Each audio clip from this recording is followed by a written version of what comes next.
पहली बात तो आपको बहुत बहुत धन्यवाद कि आपने इस गज़ल की फरमाइश की। बहुत डीपली लोग जो सुनते हैं संगीत को, वही लोग इस तरह के गाने समझते हैं और सुनना पसंद करते हैं। बहुत अच्छी ठुमरी है, गज़ल के रूप में भी गाई जाती है।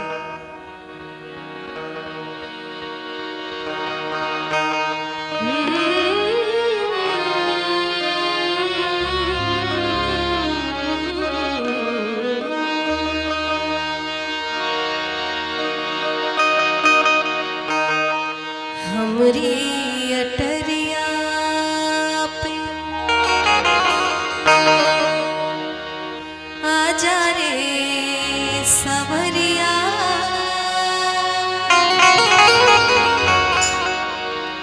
देखा देखी तनिक हुई जाए। हमरी अटरिया पे आजा रे सवरिया, देखा देखी तनिक हुई जाए। हमरी अटरिया पे आजा रे सवरिया, देखा देखी तनिक हुई जाए। हमरी अटरिया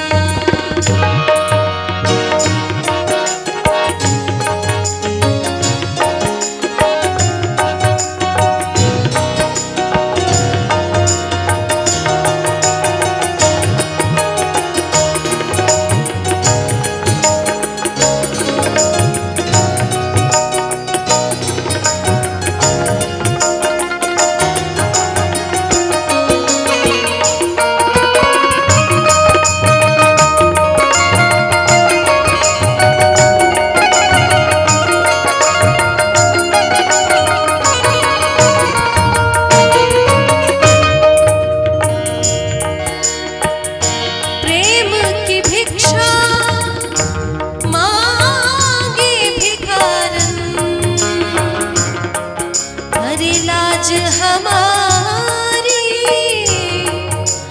रखियो साजन।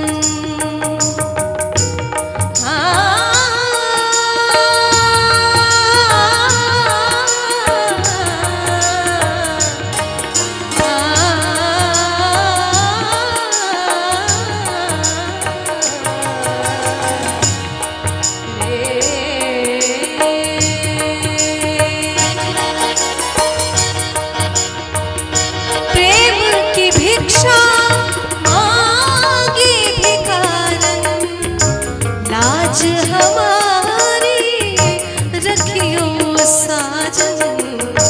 आओ सजन तुम, आओ सजन तुम, आओ सजन तुम, आओ सजन तुम। हमरे द्वारे सारा झगड़ा खत्म हो जाए। हमरी अटरिया पे आजा रे सवरिया, देखा देखी तनिक हो जाए। हमरी अटरिया पे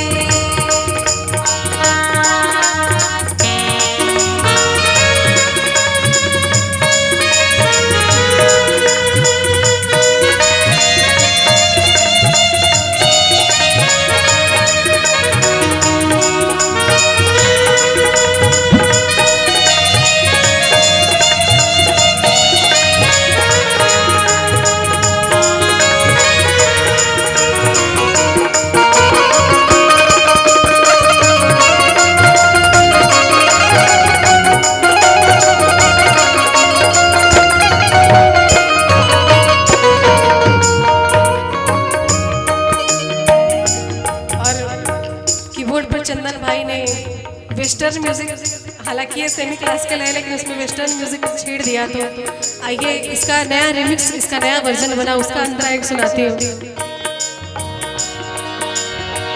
पड़ोसन के घरवा जय हो ना सवरिया, सौतन सपोली मोरी काट काटे जहरिया।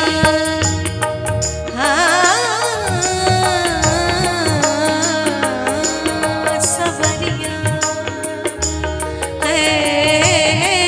पड़ोसन के घरवा जय हो ना सवरिया। सौतन सपोली मोरी काटे जहरिया, जहरी नजरिया। आओ अटरिया पे पिला दो अंगूरी, आओ अटरिया पे पिला दो अंगूरी। लाली पे लाली तनिक हुई जाए, हमरी अटरिया पे आजा रे सवरिया। देखा देखी बलम हुई जाए, हमरी अटरिया पे।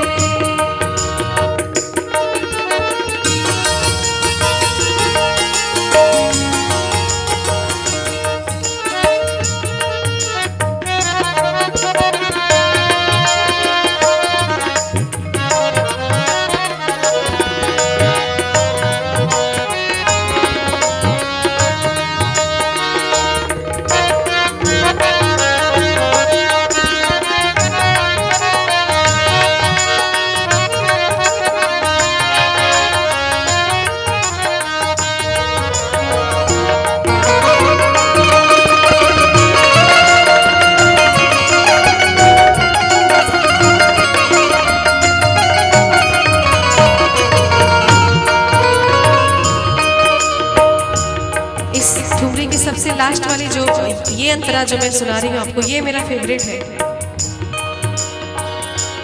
हम तुम हैं भोले,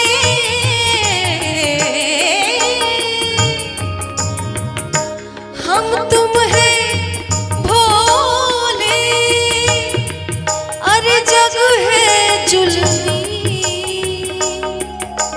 कि प्रीत को पाप कहता है अधर्मी।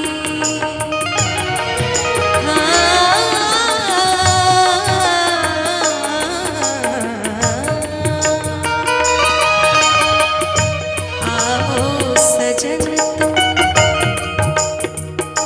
जग हंसी है, जग हंसी है, तुम ना हंसियो, तुम हंसियो तो जुल्म हो जाए, हमरी अट